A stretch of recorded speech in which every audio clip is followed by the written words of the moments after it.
Okay guys, so welcome. We're going to show you some exercises to work on to facilitate the posterior chain in particular.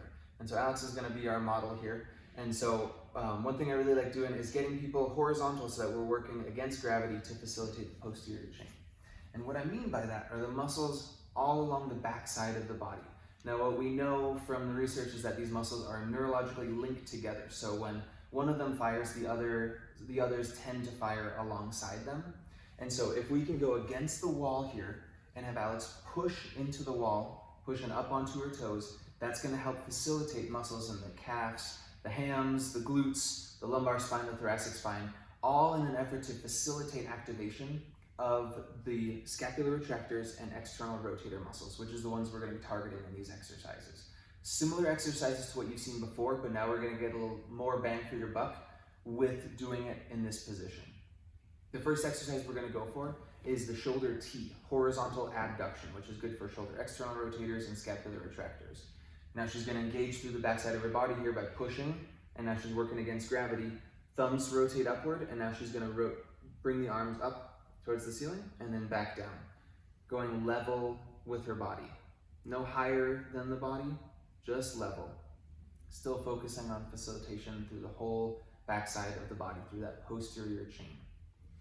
Another thing that really helps is to focus on a strong grip through the dumbbells to again facilitate more muscle activation. Same exercise, getting more bang for your buck this way. Just like when you're pulling that crux move, you need as much muscle facilitation as possible. And now for proper dosing of these exercises, we're going to use what we call reps in reserve. And so there's really good research to support this. There's great research to support 3 sets of 8 to 12 repetitions for building strength. But one easy way to do this without having to dial in the exact weight is to use reps in reserve. And what that means is when you start doing an exercise, you have lots of reps in reserve. How many reps do you have left in the tank? Quality repetitions. As you fatigue, you have fewer and fewer reps in the tank until you get down to about 1 or 2 reps in the tank. And that's when I want you to stop the exercise. So the appropriate parameters for strengthening using reps in reserve is going until you have 1 or 2 quality repetitions left with the exercise. So Alex, how many more do you think you could do of these? I think I have 3. Okay, so she's gonna let's do 1 more for this first set. So now she's left 2 reps in the tank, and that's enough to adequately fatigue her muscles, however many repetitions she did, and however many, and however much weight she's using. So that's the T exercise, horizontal abduction. Now let's do the Y exercise. So it's going to be a similar type of movement, engaging through the posterior chain, really pushing against the wall, and now going up into the Y position. Just like that. Strong grip on the dumbbells. Looking good. People often, us climbers especially, have shoulder mobility restrictions because of tightness in our lats, tightness in the glenohumeral joint. Go as high as you're comfortable and you can maintain that proper form. Remember, trying to get as much facilitation from the posterior chain as possible. If you can't go to level with your body, don't go to level with your body. Go until you feel that resistance. And of course, we're using the repetitions in reserve again. So how many reps do you think you have left? 2. Okay, perfect. Let's call it right there. And you're gonna do that each set. Every set, you're gonna go until you have 1 or 2 left in the tank. And that way you don't have to worry about counting specifically. You don't have to think about, day to day, you'll have differences based on how you slept and your stress in your life, and if you've climbed the day before. You can always go until you have 1 or 2 reps in the tank. So that was the shoulder Y exercise. Now we're gonna go shoulder external rotation at 90 degrees, which is a really great position to activate shoulder external rotator muscles. She's gonna come up, rotate upward, and then back down. Once again, facilitating all through the posterior chain. Coming up and rotating. Very common position in climbing, of course, and I love that it simulates climbing a little bit more because she's using all the muscles of her body, especially the core, to stabilize on the ball. And as we go through, I'm curious, how many reps do you have in reserve? 4. Okay, so she's gonna go up until she has 1 or 2 left.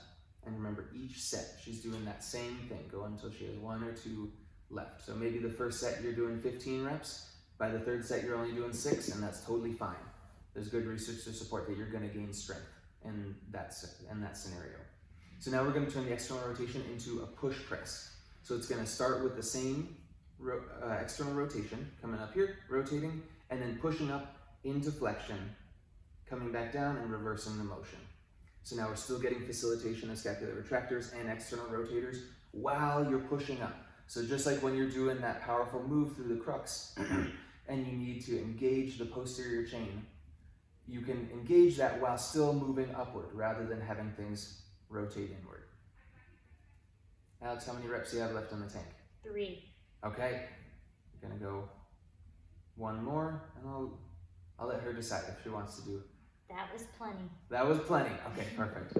And now one more exercise that I really like doing is what I like to call the double Gaston press. And so it's going to be a similar setup. Use a fairly light resistance band, and you're going to come into that kind of double Gaston position where the palms are turned outward. Now again, Gastons are not bad for the shoulder. There are no movements that are inherently bad for the shoulder. They're only bad if you don't have the right facilitation and the right strength in your muscles. So that double Gaston move is great for your shoulders as long as you're getting activation and have strength through the scapular retractors and especially the external rotator muscles. So let's ever go up into that position, facilitating all through the backside of your body, pulling outward, holding for a second, and then bringing it back in. And we're going to do the same thing going until we have 1 or 2 reps left in the tank.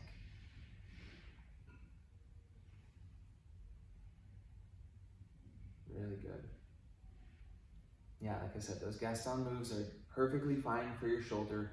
Some people avoid them like the plague because they think it'll be painful on the shoulders, and some people with certain pathologies do need to avoid that position in the short term, but if we can build up the right musculature and support, that's a perfectly safe climbing move. How many you got in the tank? I'm out. She's cooked. I'm cooked. Okay, so Alex, how are you feeling after doing those? I feel great. One, I wish I had been doing those exercises for the last 8 years instead of now moving forward for myself and for my clients. And I feel like muscles that I don't normally use are activated and recruited. I feel new muscles. Yeah, and maybe I'm even a little taller. Yeah, totally.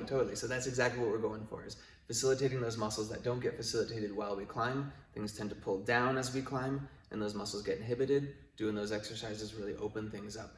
And if we do them in the appropriate intensity that builds strength, then you'll start to notice changes in your posture and especially your performance in climbing. I have a question for you. Yes. So I get asked a lot, how do I fit everything in to like a week? Would you recommend I do some of these exercises as part of my warm-up, as a finisher to my climbing workout, or maybe on rest days? Any parameters there that you can give? Absolutely, yeah. Really good question. This is a question we get all the time. And so if we're going for true strengthening, near volitional fatigue of those muscles, I want you doing them 2 or 3 times a week, depending on what your other training looks like. And so if you're training for your project and really pushing yourself to peak, it's good to spend more time climbing and less time in the weight room. So do these 2 days a week. If you're in more of a volume phase and you're just kind of building up some strength, go ahead and do them 3 days a week so that they're kind of the opposite of the intensity of climbing you're doing. Another thing I like doing is having people do these as part of their warm-up. So don't do it to complete fatigue, but do 1 set of each of these exercises to, again, facilitate the posterior chain. Make those muscles start activating better, and so you're standing up a little bit taller, and that's a great way to actually warm up your body for just a normal session of climbing. Great. Thank you so much, Evan, and I'm sure everybody will love this content. I know I will. Those exercises are amazing. Thank you. Awesome. Hey, my pleasure, and have fun trying these on your own.